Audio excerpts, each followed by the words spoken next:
નમસ્કાર મિત્રો, અમારા વિડીયોમાં આપ સૌનું હાર્દિક સ્વાગત છે। મિત્રો, આજે આપણે વાત કરવાના છીએ અહીંયું ફાટી પડે એવી ઘટના હતી। આખરે કામિની નાસી જ ગઈ। શાંતાબેનને પણ જબરો આઘાત લાગ્યો। પોતાની કેળવણીમાં જ કશાશ રહી ગઈ હશે ત્યારે ને।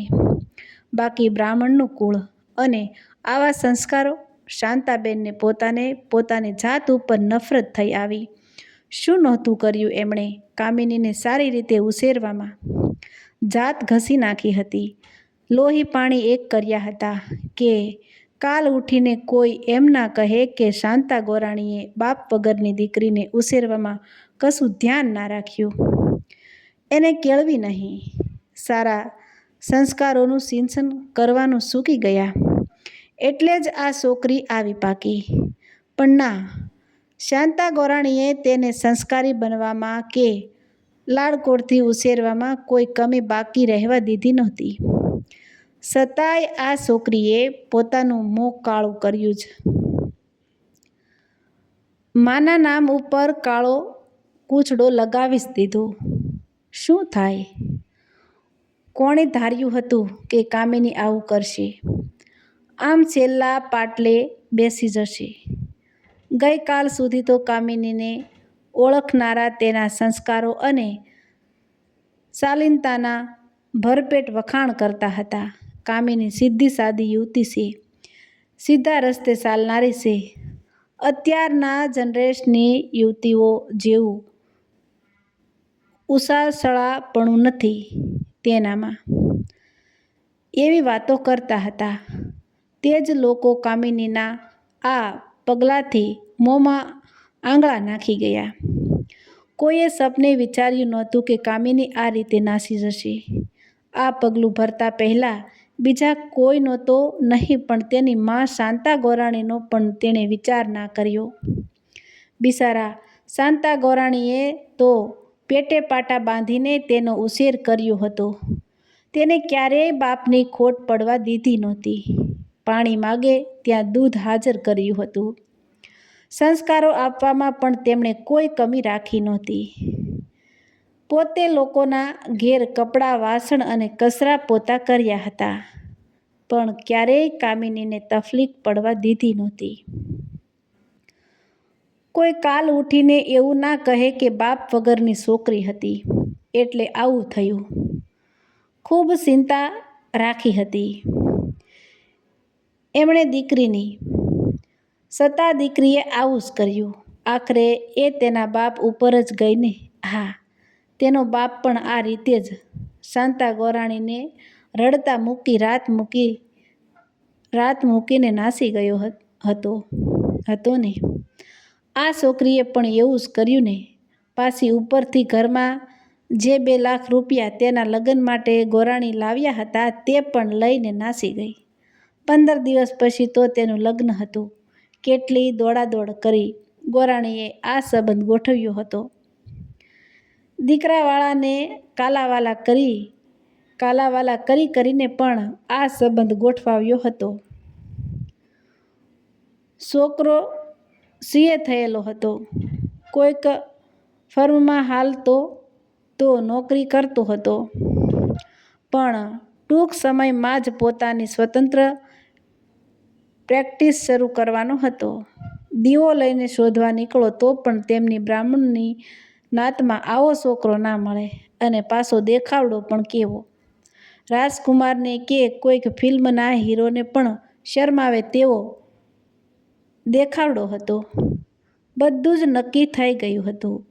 બધી ખરીદી પણ થઈ ગઈ હતી। બધાને બાના પણ અપાઈ ગયા હતા। દાગીના પણ ઘડાઈને આવી ગયા હતા, અને કામિનીએ આમ મોં કાળું કર્યું? એ તો સારું થયું કે તે માત્ર રોકડા 2 લાખ રૂપિયા જ લઈને નાસી ગઈ। દાગીના રહેવા દીધા, નહીંતર શાંતા ગોરાણી બાકીવાળાને શું જવાબ આપતા? હા, તેમણે તો ઉછીના પાછીના કરીને વ્યાજે પૈસા લાવીને આ પ્રસંગનું આયોજન કર્યું હતું। કેટલીક રકમ તો તે જ્યાં કામ કરતા હતા તે બંગલાના માલિક પાસેથી કામમાં પૈસા વાળી આપવાની શરતે લાવ્યા હતા। હવે શું થશે? બધાને શું જવાબ આપવો, અને ખાસ તો છોકરાવાળાને શું જવાબ આપવો? એ લોકો તો આબરૂદાર માણસો હતા. માત્ર શાંતા ગોરાણીને જ ઓળખતા હતા. શાંતા ગોરાણીના નામ પર અને શાખ ઉપર જ આ સંબંધ માટે રાજી થયા હતા. એ કાંઈ કામિનીને થોડા ઓળખતા હતા. હવે શું કરવું, એ જ મૂંઝવણ મોટી હતી. શાંતા ગોરાણી માટે કામિની ગઈ તો ખરી, પણ તે કોની સાથે ગઈ, ક્યાં ગઈ, શા માટે તેણે આવું પગલું ભર્યું? તેનો કોઈ જવાબ તેમની પાસે નહોતો. બધાને આશ્ચર્ય થાય તેવી જ ઘટના હતી. કામિનીને કોઈ સાથે લફરું હોય તેવું તો કોઈની જાણમાં નહોતું. ના તો તેની સાથે કોઈ યુવક ગયો હોય કે તે કોઈને લઈને નાસી ગઈ હોય, તેવું કાંઈ જણાતું નહોતું. જો કે ગામના મોઢે ઘરનું થોડું બંધાય છે. લોકો તો એમ પણ કહેતા હતા કે ભલે ગામનો કોઈ યુવક તેની સાથે ના ગયો હોય, પણ કાંઈ 2 લાખ રૂપિયા લઈને તે એકલી થોડી જ જાય? નક્કી શહેરનો અથવા બીજા ગામના કોઈ યુવાનને લઈને નાસી ગઈ હોવી જોઈએ. શહેરમાં ભણવા જતી હતી. મોટા ઉપાડે માએ કોલેજ કરવા મોકલી હતી, એટલે ત્યાં કોઈક સાથે લફરું હોવું જોઈએ. બાકી આમ તો કેટલી સીધી સાદી લાગતી હતી. પણ ભાઈ, આ તો જમાનાના ખેલ છે. ક્યારે મગમાંથી પગ ફૂટે તેનું કાંઈ કહેવાય જ નહીં. બાકી કોઈ પણ યુવતી આમ 2 લાખ રૂપિયા લઈને રાત માથે લઈ ભાગી જાય એટલે દાળમાં કાંઈક કાળું અવશ્ય હોય. એમને એમ તો કોઈ ના નાસી જાય ને? તેને ખબર હશે કે તેને જેની સાથે સંબંધ છે તેની સાથેના લગ્નને તેની માં ક્યારેય મંજૂરી નહીં આપે. તો જ તે આ પગલું ભરીને. પણ એ નસીબદાર કોણ હશે તેની શાંતા ગોરાણી કે બીજા કોઈને પણ ખબર નહોતી. બધા જ માત્ર હવામાં જ બાણ ચલાવતા હતા. સૌથી મોટી મૂંઝવણ તો શાંતા ગોરાણીને થતી હતી. કામિની તેનું મોં તો કાળું કરીને ગઈ. કુટુંબને બટ્ટો તો લગાડ્યો, પણ સાથે સાથે તેમના ઘડપણનો આધાર પણ છીનવાઈ ગયો. કેટલી બધી આશાઓ રાખી હતી તેમણે આ દીકરી પાસેથી.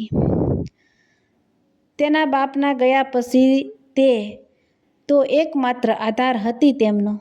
તેના ઉછેર અને અભ્યાસ માટે તેમણે પોતાની જાત ઘસી નાખી હતી. આખી જિંદગી તેની પાછળ દાવ ઉપર લગાવી દીધી હતી. તેણે આ બદલો આપ્યો? સપને વિચાર્યું નહોતું કે એમની લાડકવાઈ આ પગલું ભરશે. શાંતા ગોરાણીને તો હવે જાણે કે જીવનમાંથી રસ જ ઉડી ગયો હતો.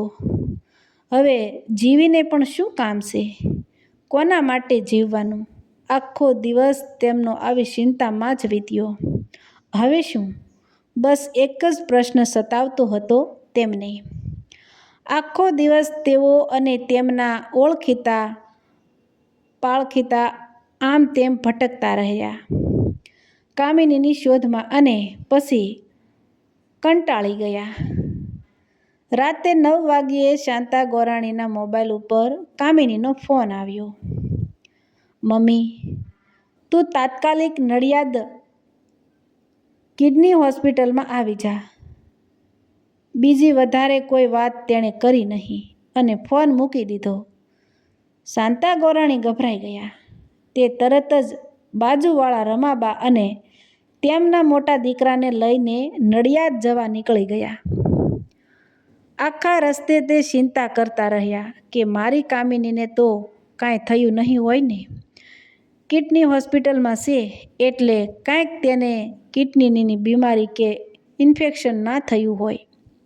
નક્કી એવું જ કાંઈક થયું હોવું જોઈએ. એટલે જ તે 2 લાખ રૂપિયા લઈને નાઠી હતી. પણ એવું કંઈક હોય તો તેમાં માથી છુપાવવાની શી જરૂર છે? માને કહી દીધું હોત તો તે તેની સાથે જાત ને? ચિંતામાં આખા રસ્તે શાંતા ગોરાણીની બળબડતા રહ્યા. અડધા થઈ ગયા. નડિયાદ હોસ્પિટલ પહોંચતા વેત જ શાંતા ગોરાણી દોડ્યા અને કામિનીએ જે વોર્ડનું નામ આપ્યું હતું તે વોર્ડ તરફ ગયા. વોર્ડમાં પહોંચીને તેમણે જોયું તો એક આધેડ ઉંમરનો પુરુષ પલંગમાં પડ્યો હતો. દાઢી વધી ગયેલી હતી અને માથે પણ મોટો ચોટલી હતી. શાંતા ગોરાણીને જોઈને તેણે તેમના તરફ 2 હાથ જોડ્યા. કામિની બોલી, મમ્મી, આમને ઓળખે છે? શાંતા ગોરાણી ઘડીભર તો અપલક નયને તેમના તરફ તાકી રહ્યા. માથાના વધેલા વાળ, વધેલી દાઢી, સૂસી આંખો, ચહેરો ક્યાંક જોયેલો હોય એમ લાગતું હતું, પણ ના, એ તો ક્યાંથી હોય? તેમની શંકાનું સમાધાન કરતા કામિની બોલી, મમ્મી, આ છે સ્વામી નિમેશાનંદજી, તારા એક વખતના સૌભાગ્ય સુંદર અને મારા પપ્પા. શાંતા ગોરાણી આશ્ચર્ય અને આનંદથી ઘડીક પલંગમાં સૂતેલા તેના પતિ તરફ તો ઘડીક પોતાની પુત્રી તરફ જોવા લાગ્યા. આ દીકરી? તેમની આંખોમાં જાણે કે શ્રાવણ ભાદરવો સલકાઈ રહ્યો. મમ્મી, કામિની બોલતી હતી, હું જ્યારથી સમજણી થઈ ત્યારથી જ પપ્પાની શોધ કરતી હતી અને હું મારી શોધમાં સફળ થઈ ત્યારે ખબર પડી કે પપ્પા તો સાધુ થઈ ગયા છે. તેમણે ઘણી બધી આધ્યાત્મિક સિદ્ધિઓ મેળવી છે, પણ તેમની બંને કિડનીઓ ખરાબ થઈ ગઈ છે. માંડ માંડ તેમને સમજાવીને હું અહીં લાવી. મારી એક કિડની તેમને આપી અને દવાખાનાનો બધો ખર્ચ પણ મેં જ આપ્યો. પણ તેમની શરત હતી કે મારે આ વાત તને કરવી નહીં, તો જ તે ઈલાજ કરાવશે. પણ શું થાય? હું ઘરમાંથી પૈસા ચોરી લાવી હતી, એટલે તમે લોકો મારા માટે ન જાણે શું એ વિચારતા હશો, એટલે ના છૂટકે મારે તને જણાવવું પડ્યું.